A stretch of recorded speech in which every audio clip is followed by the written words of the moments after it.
bom dia. Em véspera da festa do Corpo de Deus, preparamos as leituras do próximo domingo, que é o 12º domingo do tempo comum. A cor verde, deixamos as festas, ainda temos naturalmente a decoração de Jesus, mas entramos agora no conjunto dos domingos do tempo comum. E este 12º apresenta-nos a figura do Messias. Na primeira leitura do profeta Zacarias, fala-se aqui de alguém que foi injustiçado e morto em Jerusalém e que depois todos, se lamentaram por ele como se lamenta um filho único. Esta cena, que poderia ter acontecido uns 300 anos antes de Cristo, não sabemos verdadeiramente a quem se teria referido. O que é certo é que São João viu neste texto de Zacarias, no capítulo 12, viu aqui a figura de Jesus, o Messias, que também foi assim injustamente condenado. Vamos ler. Sobre a casa de David e os habitantes de Jerusalém derramarei um espírito de piedade e de súplica. Ao olhar para mim, a quem trespassaram, lamentar-se-ão como se lamenta um filho único, chorarão como se chora o primogênito. Naquele dia haverá grande pranto em Jerusalém, como houve em Hadad-Rimon, na planície de Megido. Naquele dia jorrará uma nascente para a casa de David e para os habitantes de Jerusalém, a fim de lavar o pecado e a impureza. Portanto, como vedes, é um texto muito bonito e muito caro a São João, que na verdade nos apresenta Jesus no alto do Calvário, aquele a quem trespassaram, aquele que deixa jorrar uma torrente de água viva, do seu lado aberto jorrou sangue e água, diz São João, e esse é o sinal dos sacramentos da Igreja, portanto, o símbolo de todos os sacramentos da Igreja para todos nós, para a nossa salvação. Este chorar e lamentar-se, pois é realmente olhar que de facto eles condenaram o Senhor da Glória sem saber que o faziam. E tal como nessa planície de Megido, no centro de Israel, pois se adoravam o Deus e havia grandes prantos, não é? A esses ídolos, aqui também houve em Hadad-Rimon, na planície de Megido, um grande pranto, e assim vem chorar por ele, chorar.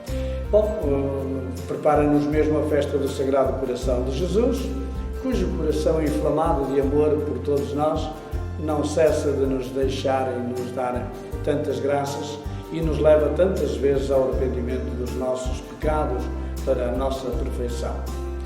A segunda leitura é tirada de São Paulo aos Gálatas e diz que todos nós somos filhos de Deus pela fé em Cristo Jesus e agora estamos revestidos de Cristo. Portanto, é uma veste nova. Não a veste do pecado, não a veste do ódio, da violência, da guerra, mas a veste, de facto, de discípulos de Jesus Cristo, homens novos. Portanto, não há judeu, nem grego, nem escravo, nem homem livre, nem homem nem mulher, todos vós sois um em Cristo Jesus. Mas se pertenceis a Cristo, sois então descendência de Abraão, herdeiros, segundo a promessa. Portanto, todos nós somos herdeiros das promessas contidas em toda a Sagrada Escritura do Antigo Testamento e do Novo Testamento.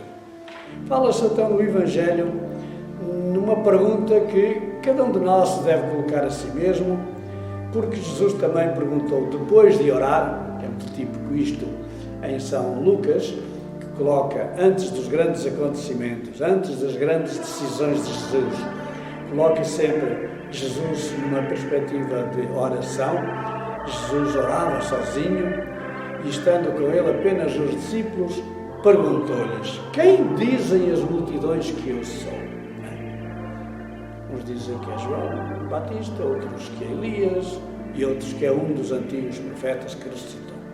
E vós, quem dizeis que eu sou? Cá está a pergunta que nos interpela a cada um de nós.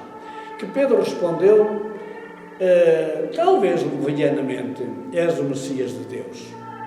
E esta afirmação de São Pedro, que não deixa de estar certíssima, naturalmente, leva a que Jesus lhes proibisse severamente de falar, de dizer isto fosse quem fosse. Porquê? Porque a perspectiva que eles tinham do Messias era um Messias triunfante, era um Messias que calcava aos pés dos inimigos, era um Messias que na verdade era sempre um vencedor e, portanto, iria reduzir a nada todos os inimigos de Israel. Ora, Jesus não, é tudo menos isso. É a bondade, é o amor, é a não violência, é realmente o rosto humano de Deus para todos e cada um de nós. E por isso é que Jesus diz que o Messias vai ter que sofrer muito, ser rejeitado pelos anciãos, pelos príncipes dos sacerdotes, tem de ser morto e ressuscitar ao terceiro dia. Esta é que é a figura do Messias.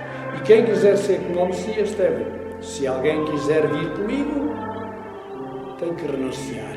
Renuncia a si mesmo, toma a sua cruz todos os dias e siga-me. Pois quem quiser salvar a sua vida há de perdê-la, mas quem perder a sua vida por minha causa há de salvá-la. Portanto, o discípulo deve imitar o seu mestre. E nós queremos, então, ser discípulos deste mestre, deste Messias, que não é a tal figura que eles esperavam e por isso ainda continuam à espera que venha, mas é a figura do servo sofredor que fala toda a tradição profética do Antigo Testamento, pois então nos leva a desejar ter sempre sede de Deus, como canta o Salmo 62. A minha alma tem sede de vós, meu Deus.